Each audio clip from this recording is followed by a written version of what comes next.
listening to Julia's Trucking Cafe Trucking News Hour. Hello, and welcome to Julia's Trucking Cafe Trucking News Hour. Thank you so much for joining me. I'm so happy that you're here and that you want to listen to the trucking news. As always, I have lots of news to get to, so let's get right to it. In this story, Mexican truckers' clever attempt at smuggling $3 million in meth packages had an unusual level of detail.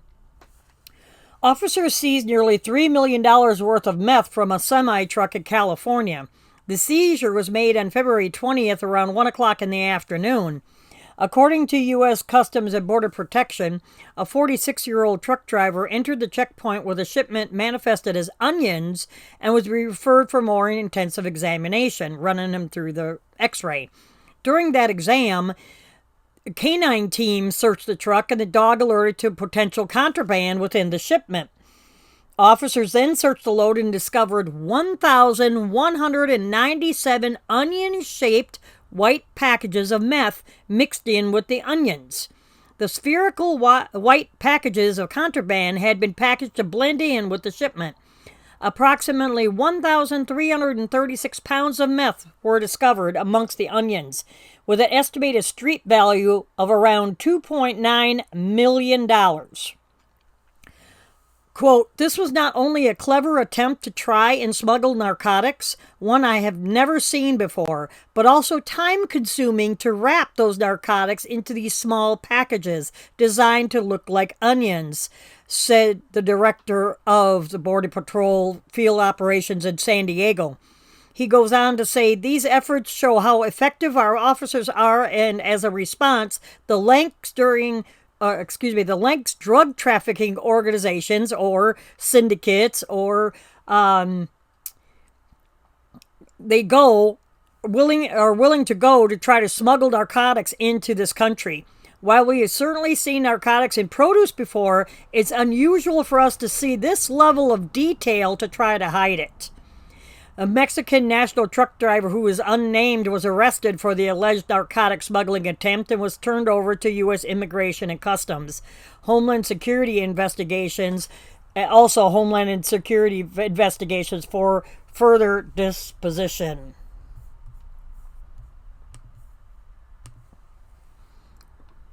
And up next, 2 are dead after a semi-truck smashes into an overpass. This happened in Abilene, Texas, back in February, just before 8 o'clock in the morning. According to the local news, a semi-truck was heading east on Interstate 20 at around mile marker 286 when it suddenly veered into the center median, narrowly avoiding an oncoming car and struck a pillar head-on at Farmers Road 600. The semi-truck exploded on impact, and neither the truck driver nor the passenger were able to escape. Both were pronounced dead on the scene. The Texas Department of Transportation says that minor damage was done to the columns and beams of the bridge, but that engineers have determined that the stretch of road is safe to reopen. Both the westbound and eastbound lanes of Interstate 20 under the bridge were reopened. Clearance signs were charred in the flames and will need to be replaced, and the asphalt at the crash site will need to be restriped. If you're watching on the video at either Rumble, Julia's Trucking Cafe at Rumble, or on YouTube, even on BitChute, you could see that there was nothing left of the truck or the trailer. It was just a charred, pretty well mess. And in this story, multiple semis were destroyed in a fire at a Wisconsin trucking lot. Firefighters responded to a major fire at a Wisconsin trucking company on Sunday, February 27th, around 9:30 in the morning. Authorities responded to reports of a semi-truck on fire at Holland Trucking in Toma.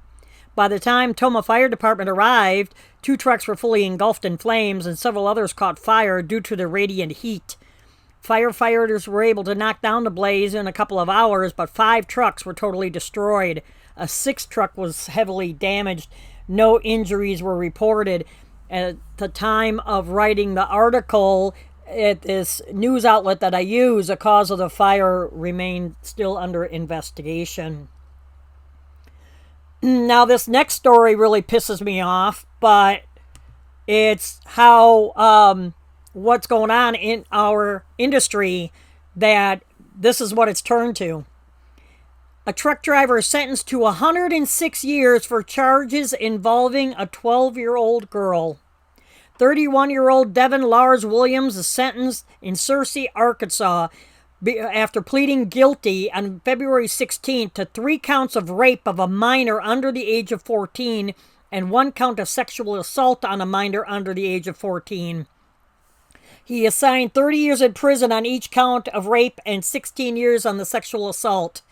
According to the local news, Williams was arrested back in June of 2021 after a joint investigation by police department and the local sheriff's office following a report of sexual assault by a 12-year-old victim. The victim alleged that the most recent assault had occurred on May 29th of 2021 in the sleeper of Williams' truck, and reported that other assaults had taken place in Oxley, Marshall, and Timbo over the previous 2 years. Williams was found in his truck on June 14th of 2021 by Marshall Police. Just as he was about to head out of state, he was taken into custody and his truck was seized. 3 days later, during an interview with police, Williams provided the information that was used to secure his arrest. He will serve 106 years in prison. So yeah, he needs to be, strung up, taking advantage of a 12-year-old. And if there is coughing in the episode, I greatly apologize. As all of you know, if you're on my Facebook page, that I've been sick since January. I'm still having a cough, and from time to time, so I'm always eating Hall's cough drops to keep the cough down. If I do a lot of talking, I start having coughing fits. So if I start coughing, I apologize. I'll try to edit most of it out.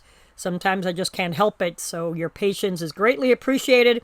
And thank you all for being patient with me as I struggle through this, along with having my truck in the shop and the trailer in the shop, trying to get everything sorted out so I could get back on the road and get back to work. So thank you so much for your patience in waiting for me to get out an episode. I greatly appreciate that. Anyways, let's go back to the news. In this article, extreme avalanche danger back in February closed Snoqualmie Pass until further notice. The reason why I'm still saying this, and it's March, because, I live in North Mississippi, and it snowed twice already this year at my house, ankle-deep snow. And we've never had it twice in 1 year. We would get hard frosts or something like that, but never snow like what we're getting now. It's just ridiculous. So beware if you're running the northwest. Snoqualmie Pass is up on 90 just before you get into Washington or at Washington. So in this article, Snoqualmie Pass and Stevens Pass were closed back in February. Stevens Pass was then reopened, and they were doing preventative avalanche control, and was conducted on the 27th of February. You always have to watch out for that and be prepared for that kind of stuff.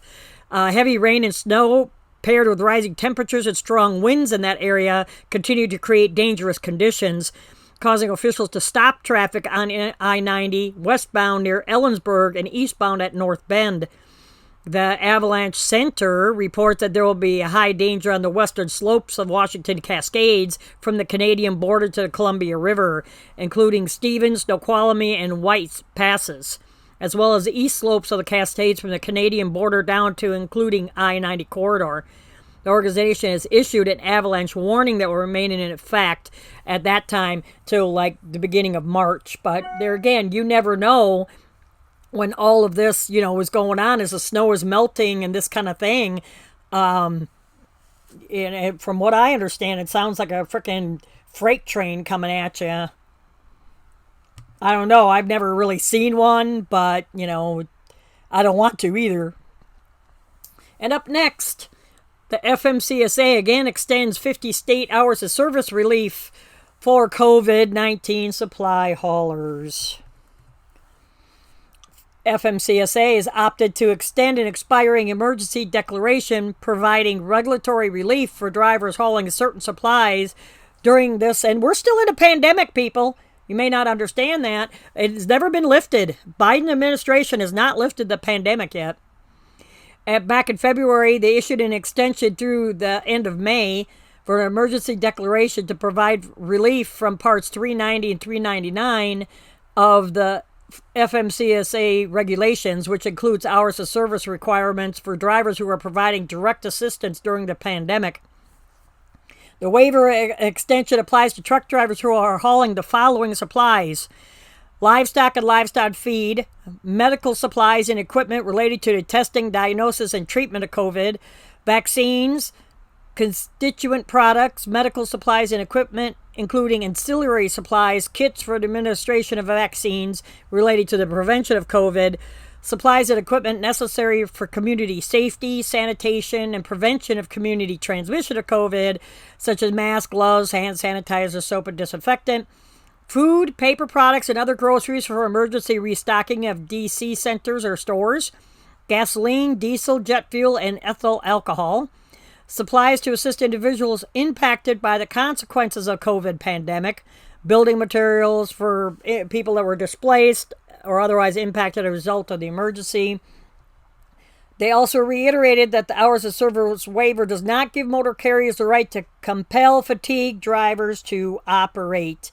Any driver who informs a motor carrier they need to rest is to be given 10 hours before they are required to return to duty. Motor carriers that voluntarily operate under the terms of this extension are required to report to FMCSA within 5 days after the end of each month.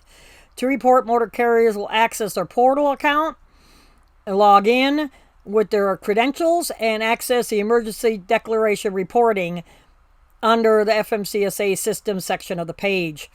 Drivers operating under the waiver must still adhere to controlled substance and alcohol uses and testing requirements. CDL requirements, the hazardous material safety permit requirements, etc., etc., etc. And in this next story, a $100,000 bond is set for a trucker accused of shooting at a box truck driver. A semi-truck driver was arrested and placed on a $100,000 bond after shooting at a box truck in a fit of road rage.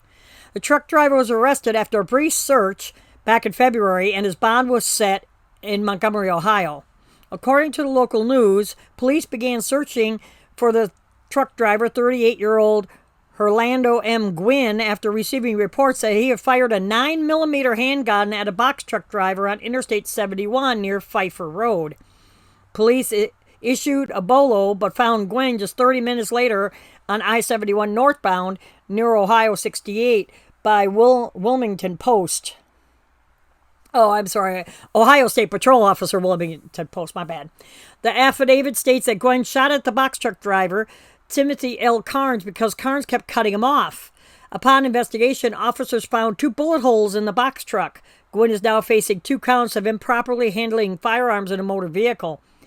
His court date has been set for March 7th, which already passed. And in this article, next article, 2 truck drivers killed after a big rig crashes off an overpass in Washington. Why does it always happen to Washington State? Washington State Patrol confirmed that a truck driver is dead following a single crash in Yakima. They said that a semi-truck and trailer rolled off the overpass at State Route 12 and 1st Street. State Patrol said that the driver is deceased and that no other vehicles were involved. The identity of the truck driver was not released. Yakima Police Department said that North 1st from R Street to I-82 interchange will be closed most of the day. We're sorry to hear that, and our condolences to that unknown driver's family.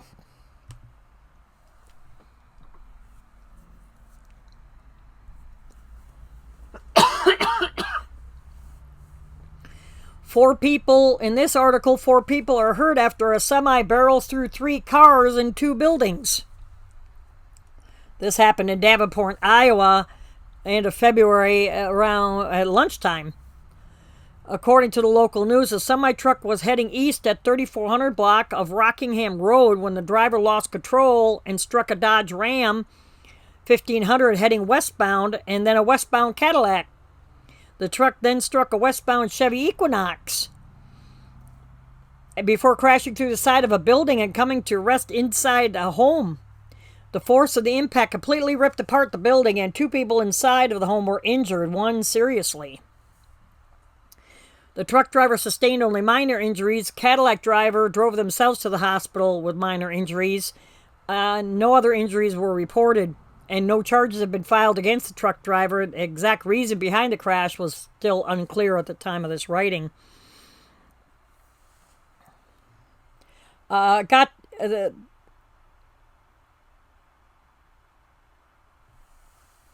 this Annette Oberlander said she got to Rockingham. It was something I never expected. The cab of this big semi was just buried in the house right next door.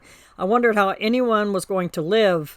She was an employee of the hair studio that operates out of the now demolished building. As an insurance agent, I've seen plenty of cars that hit buildings or homes. Have to say I've never seen anything like this, said this Tracy. That she's an insurance or person is an insurance agent dealing with the claim.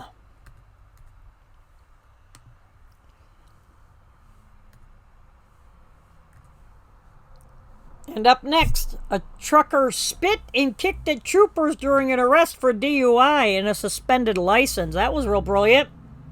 This happened in Normal, Illinois, end of February, about 3:10 in the afternoon. According to the local news, 28-year-old truck driver Jamiko D. Chappell was driving a bobtail truck on I-74 when patrolling officers noticed him speeding and repeatedly swerving between lanes. Yeah, that was real brilliant, dude, and you wonder why the hell you got pulled over, you numbnut. Chappell was pulled over and officers discovered he had a suspended license and an open beer in the cab, so they placed him under arrest. Yeah, brilliant. As he was being, and they wonder why we get a bad rap. As he was being arrested, Chappell spit on 2 troopers 3 times and even kicked one of the troopers in the abdomen and back in the leg. He's facing 4 counts of aggravated battery, Class 2 felonies, 1 count of misdemeanor resisting a peace officer, and 11 traffic charges, including driving under the influence of alcohol. He's booked in a local jail on $2,035 bond, which he has not posted. His arraignment is scheduled for March 18th. I hope they throw the damn book at his stupid ass. And in this story, $2.5 million worth of cocaine is seized from a semi at a checkpoint. Officers with customs recently seized hundreds of pounds of illegal drugs from a semi-truck entering the U.S. from Mexico. This seizure occurred in February in Roma, Texas. It was Border Patrol officer referred, of course, a tractor-trailer arriving from Mexico for a secondary inspection.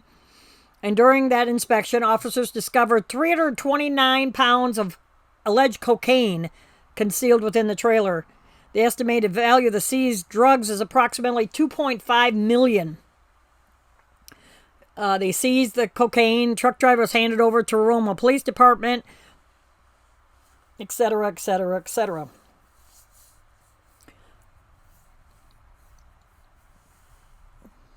And now let's take a short This episode break. Of Julia's Trucker Cafe is brought to you by My Patriot Supply. As truck drivers, we all know what it's like to be at a shipper's or receiver's and have to wait to be loaded for hours on end. Am I right? Especially produce coolers and paper mills. That's why you need to be prepared with extra food in your truck, especially with the bad weather coming in, like it is over here in Kansas. Up in the Dakotas and Minnesota, 90 was shut down, Interstate 94 was shut down, along with 29. What are you going to do if there's no food and a truck stop was without power? That's why you need to stay prepared with My Patriot Supply. Now, it's not what you're thinking. My Patriot Supply is delicious emergency food. They have food kits that are good up to 25 years. They come in a slimline tote that you can easily store in your food pantry or under your bunk. I can speak from experience. After living through Hurricane Katrina, we were without power for 10 days, me, my mother, and son, and I. If it weren't for the MREs that were flown into us, we wouldn't have any food. There was 4 60-foot pine trees that broke in half during that storm and crossed my driveway and landlocked me in. That's when My Patriot Supply would have come in handy. If I knew then what I know now about My Patriot Supply, I definitely have some of this food stockpiled in my pantry. Now, for a limited time, you could get a 1-week supply of food in a handy and neat-looking ammo can, like you see here, for just $39. Look at all that food you get. It's a week's worth of breakfast, lunch, and dinners, just for $39. How do you get it? Where do you go, do you ask? Well, I'll tell you. Just go to my website at juliastrucketcafe.com, click on the Emergency Food Supply tab, scroll down and click on any of the images to find out more information and get yours today. They even offer gluten-free food for under $100. Winter weather is here. What would you do if the interstate was shut down, just like I was talking about? You need to get My Patriot Supply and get it today. Welcome back to Julia's Trucking Cafe, Trucking News Hour. Thank you so much for coming back and joining me. Let's get back to the news. Georgia town that bans truckers from parking at their own home was hit by online backlash. Social media users have spoken out about the efforts of a local Georgia police to enforce a truck parking ordinance in the city of Tifton. The Tifton Police Department recently took to Facebook to remind drivers about City Ordinance 78-33, forbidding semi-truck or trailer parking in residential streets or in residential yards. The ordinance also forbids truckers from leaving designated truck routes and entering a residential street unless they are making a delivery as established by the city of Tifton. Drivers who violate the ordinance are guilty of a city offense and subject to fines not to exceed $1,000 and imprisonment in the city or county jail not exceeding 180 days, or both a fine and sentence of imprisonment and labor. All sentences may be in the alternative, and fines may be imposed with the alternative of sentence to imprisonment and labor if the fines are not paid, according to the city code. The ordinance is not new, but was reportedly brought to public attention due to an increase in concern about truck parking in residential areas. According to the local news, Tifton Police Chief Steve Hyman shared the post following several complaints from residents about trucks. Yeah, they have nothing better to do. But yet you want your crap in your house, but yet we can't park in your lot, we can't park on the street, there's no place to park, can't leave the truck, can't get a ride home. So since Hyman shared the post back in February, more than 350 commenters taken to Facebook to share their opinions. Here's what they're saying. Sounds like the town of Tifton needs to do without anything brought by a truck for a while until they back off this stupid crap. Everyone wants to say there's a trucker shortage, we need drivers, why are the store shelves so empty, but then they want to make it hard for people to actually be truckers. I hope Tifton sees the error of their ways and reverses this, said one commenter. Another one said, quote, at a time where we need truckers more than ever and truckers are standing up for their country when others won't, this is an idiotic slap in the face. A person can't provide for themselves and their family driving a semi, then come park their means of making a living on their own property? Sounds like Tifton needs some new leadership in law, municipal ordinances, and code enforcement. Absolute garbage. Another one said, dear mayor and police department of this crappy little town, all us drivers want at the end of the day to make it home safely, which is apparently against the law if you try to bring your bobtail to your house. Our job is hard enough. Shame on you. And another one said, unless the neighborhood has an HOA that Unless the neighborhood has an HOA that forbids it, or if the infrastructure doesn't support it, the government should not tell me what it is that I can and can't park on my land. I have frequently hauled chemicals into and out of Tifton. They won't see my truck again. I'd rather haul somewhere out west where the parking is friendlier, and I'm a little more appreciative for the work I do. So yeah, they're feeling the backlash from that, silly ordinance. But we don't want trucks idling in our neighborhood. Well, I guess you don't need nothing from the store now, do you? Anyway, let's get back to the news. In this article, 3 are dead in a fiery 17-vehicle pileup that happened in Florida. Multiple people lost their lives on a major pileup crash involving several semi-trucks on I-95. This happened around 1:30 in the morning, in March 3rd. According to the Florida Highway Patrol, approximately 17 vehicles, including several semi-trucks, were involved in crashes in both directions of I-95. 4 separate crashes involving 11 vehicles occurred on northbound I-95, resulting in the death of 1 person. 1 crash occurred on southbound 95 involving 6 vehicles, resulting in the death of 2 people. Multiple people, including at least 1 child, were injured.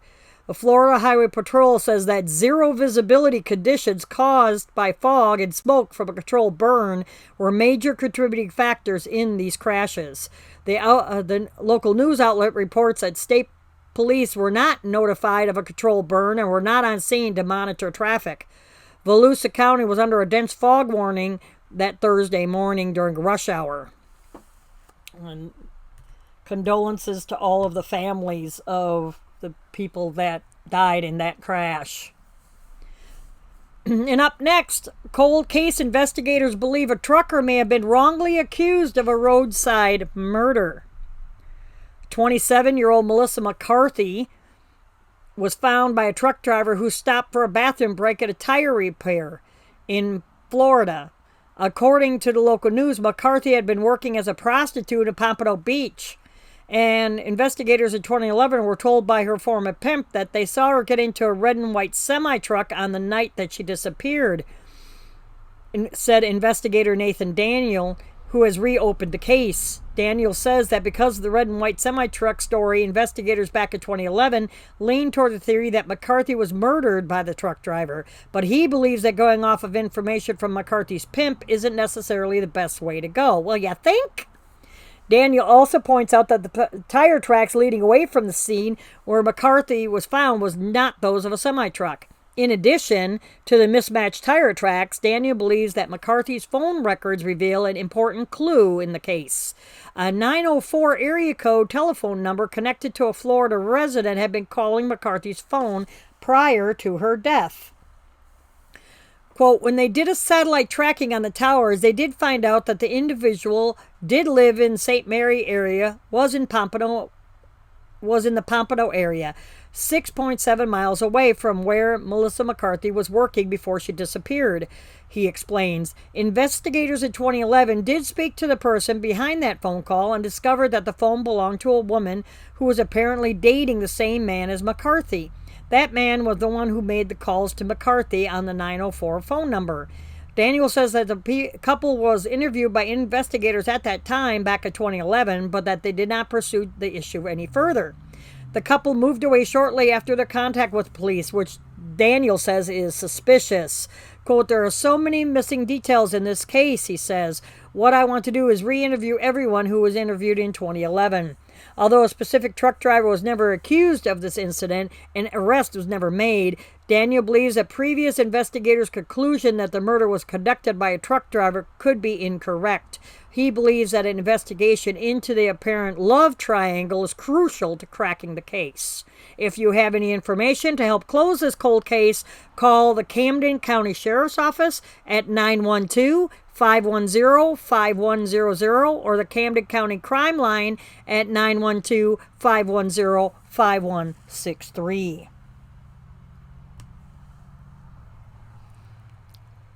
And if you're running Connecticut, state police are using drones to catch truck drivers who's trying to evade weigh stations. Connecticut State Police shared details about a recent enforcement effort conducted in partnership with federal agencies intended to help identify motor carriers illegally transporting harmful devices and materials. Back in February, multiple agencies joined Greenwich Way Station on I-95 effort intended to identify motor carriers involved in the illicit transportation of harmful devices and materials. Participating agencies included the Transportation Security Administration, Department of Homeland Security, Connecticut Department of Motor Vehicles, the National Guard Civil Support Team, and the DHS Countering Weapons of Mass Destruction Team. Police say that during a single-day effort, the CSP Traffic Services Unit conducted safety and compliance inspections with the Connecticut State Police Mass Transit Security Team provided explosive radiological detection screening capability.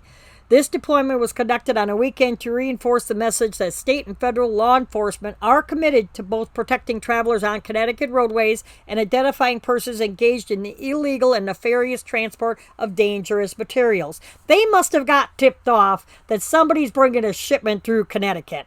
Because in 33 years, going on 34 years that I have been out here, I've never had that kind of a roadside inspection, ever. So my thinking is that Connecticut got tipped off or something. Something's going on. And this article, New Jersey is looking to expand truck parking after administration's infrastructure bill fails to address the most severe challenges in the trucking industry. And my glasses are like, yes, I have to wear glasses. Completely dirty. Anyway, so New Jersey transportation officials will consider ways to best expand truck parking throughout the state this year in 2022. After, of course, Daddy Joe Biden's administration $1 trillion infrastructure bill failed to tackle the critical issue, which pads everybody's pockets. Department of Transportation spokesman Stephen Shapiro says that consideration for improving truck parking will be a part of New Jersey's 2022 statewide freight plan to be released later on in the year.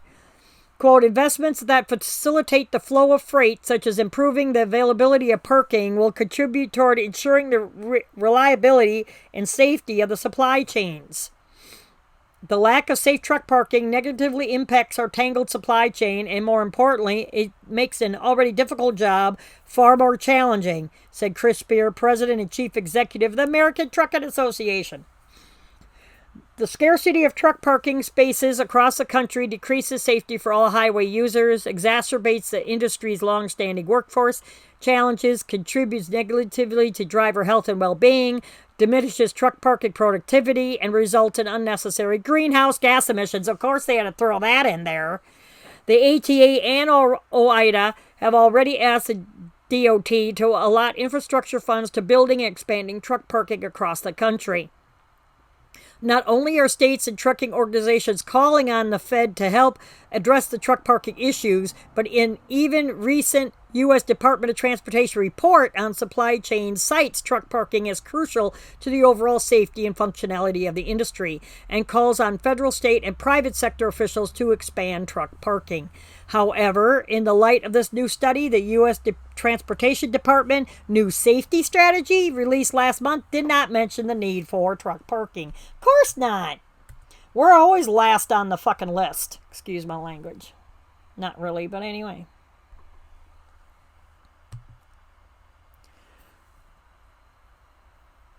So I just talked about that ordinance and how Facebook users and everything commented on that Tifton, Georgia ordinance about parking your truck at your residence. So in this story, the city leaders respond to the backlash of this parking ordinance. They issued a statement in response to the backlash over the residential truck parking rule. And the statement is as follows. The city of Tifton recognizes the importance of commercial driver industry and the work of commercial truck drivers, and we apologize if the recent educational piece posted by the Tifton Police Department caused any confusion or concerns. Really? It is important for us to address it and understand the concerns raised. Just to clarify the facts, the city of Tifton does not have a long-standing ordinance on the books that addresses truck routes and weight limits, which is common in most cities. Or, excuse me, they do have. I'm sorry, and I misspoke. They do have a long-standing. This particular ordinance is meant to be a guide and lists specifics related to trucks and regulations. Doesn't it sound bureaucratic? The police department does field numerous calls about semis in the middle of neighborhoods and the noise they create late at night or early in the morning. Other complaints are usually from a safety standpoint for children or pedestrian traffic. In responding to local residential complaints, it is common practice of the City of Tifton Police Department to educate the operator of the truck, providing a warning outlining the rules and to offer possible solutions about parking the truck outside of the residential area in the future. In some cases, a police officer finds that the operator was unaware of this information. The city of Tifton does realize that it's difficult at times, and that is why we tried to balance enforcing the rules with any local trucking professionals and the local residents who complain about the interruption of their quality of life for specific residential areas. Oh, suck it up, Buttercup. Being in the center of 3 main Georgia DOT roadways, Tift County is fortunate to have a few major truck stops that offer many amenities for trucks and their drivers, and we welcome the movement of commercial traffic through Tifton along the designated routes. For those drivers who may reside in the city of Tifton, we are open to conversations regarding finding a possible alternative solution for parking. Because of the weight demands for truck combinations, it is critical that we try to preserve our pavement on secondary streets that may not be suitable for excess weights, as well as protect shallow water and sewer lines that could be damaged or lead to a safety situation. You know what the remedy is for that? Lay down heavier asphalt. Lay it down with rebar in it. Lay down a doggone concrete foundation. You know, I don't understand. You know, there's other ways when you got to repave the streets, you can lay down that asphalt thicker. Oh, but that's going to infringe on our city budget. Boo frickin' who is what I have to say to that. Oh, and you're going to get a kick out of this one. If you're watching the video, you see the car is wrapped around the damn pole. In this story, a semi-tire blowout crash sends 4-wheelers flying. No serious injuries were reported after a semi-truck's tire blew. Excuse me. Excuse me. One more. I had hope. Excuse me for sneezing. After a semi-truck's tire blew, causing a multi-vehicle crash that flipped multiple cars. This happened March 3rd in Phoenix, Arizona. According to the local news, a semi-truck was traveling along the Loop 101 freeway near 75th Avenue when it experienced a tire blowout. The truck driver then lost control of the rig and struck several vehicles, causing at least 2 cars to overturn and even partially wrapping one around a pole. Miraculously, only minor injuries were reported as a result of the multi-vehicle accident, but traffic was delayed on both sides of the freeway as they worked to clear the wreckage. And since then, you know, the roadway has been reopened. And up next, a 2-truck crash scatters debris on I-65 in Indiana. State police there say that one person is in serious condition following a Friday morning crash, which was March 4th. The crash occurred around 6 in the morning on I-65 near mile marker 243, about 4 miles south of Crown Point. Troopers say that 2 semi-trucks collided in the southbound lanes. Brilliant! 2 people were transported to the hospital. One is listed in serious but stable condition. I'm sure they've been released by now. The crash ripped open the trailer of one of the trucks, causing the contents to spill out all over the roadway. Can't tell what he had in the boxes. Can't tell what trucking company it is either. 3 lanes of southbound I-65 were blocked because of the crash. But luckily, the interstate was open around mid-morning of the same day. And this next story, packages are strewn across the highway shoulder after a FedEx crashed. This happened in Topeka, Kansas on I-70. According to the local news, the truck was pulling doubles when it crashed, ripping the trailer open and strewing packages along the shoulder. No injuries were reported, but I'm sure he was whipping around back and forth and he flipped that back one. You know, they gotta haul ass.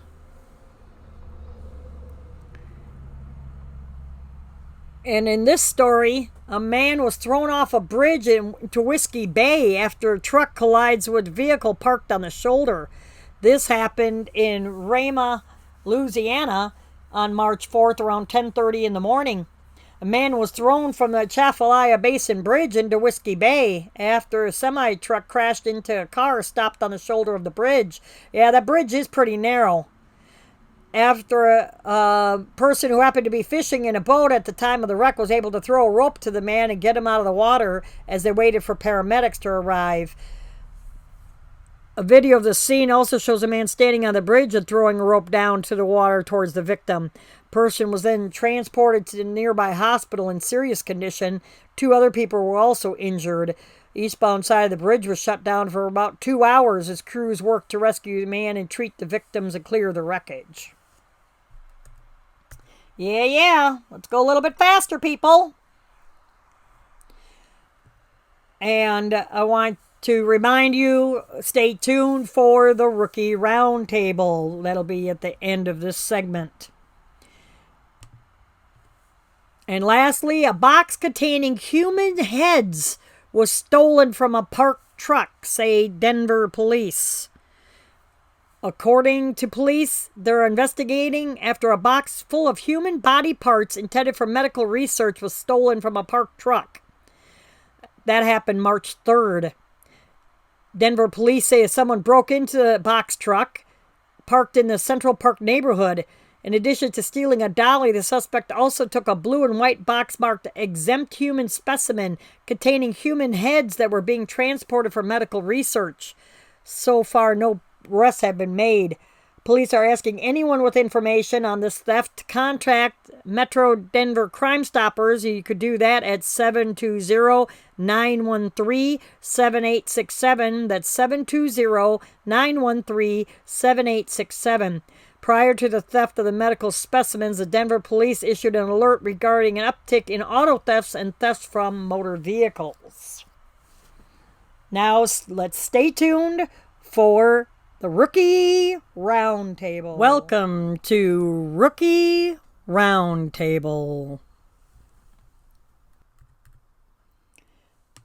This week, I'll be talking about how a trucker rescues an injured, wrecked fellow driver from a perilous snowstorm situation. I figure with all of the bad news that's going on in the world and the country, we can have some good news. Back in January 2022 on Interstate 94 is when this rescue happened between Detroit and Chicago, just outside of Benton Harbor. According to the local news, a truck driver, Bruce Stremmel, was traveling along his typical route from Detroit to Chicago on I-94 when he encountered a snowstorm. Stremmel says that the visibility became so poor that all he could see were the faint outline of taillights and the guardrail separating the eastbound side of the highway from the westbound side. And I know from experience with Lake Michigan and everything right up that area, it does get pretty bad. I've driven through a snowstorm through there, and it was hellacious. And it doesn't help when the rest of the guys are going, "You can't drive in the snow, stay the hell off the road," and they're kicking up the snow, and it really blinds you. And you're just trying to be safe. Anyways, as he was making his way through the blowing snow and darkness, Stremmel saw headlights of another semi-truck up ahead suddenly move sideways. The rig jackknifed up ahead and smashed into the center guardrails. Without hesitation, Stremmel says he pulled over his own truck, called police, and ran over to the wrecked truck. He said he didn't think twice about doing it. He says he had to force the door open to reach the driver, who appeared to be severely injured with a potentially broken leg. After checking with the driver to make sure there was nothing dangerous or explosive in his trailer, Stremmel worked to pull the injured driver from his cab, get him over to the guardrail and into his own rig to stay warm while they waited for first responders to arrive. It was a pretty dangerous night, he said. I was scared. I'm like, we're in a bad situation. If another truck loses control, we're done. Eventually, first responders arrived and transported the injured driver to a hospital. Stremmel says he never heard from or about the injured driver again, but was eventually contacted by the Truckload Carriers Association and was given a Highway Angel Award for rescuing a fellow truck driver. He said, I didn't expect anything. I was just happy to be able to help someone. Stremmel's been driving for 17 years. He deserves the recognition, said Sharon Stremmel, his wife. I'm proud of this husband of mine. He has got a good heart. Good humans like him are a rare breed. And I completely agree. So, Mr. Stremmel, you also receive Julia's Trucking Cafe Angel of the Highway Award. Congratulations, and keep trucking and keep staying I greatly appreciate each and every one of you who tune in to listen to me each week here on the cafe. If you wouldn't mind, please subscribe using the link below, or on CloudHub, please subscribe at the top of the page. I greatly appreciate each and every one of you tuning in. As I said, please, if you wouldn't mind, stop in if you're on Facebook and give us a like on Facebook. Also join our discussion group at Julia's Trucking Cafe Regulars. And if you wouldn't mind, subscribing to our newsletter at juliastruckingcafe.com/newsletter. So thank you so much for tuning in, and until next time.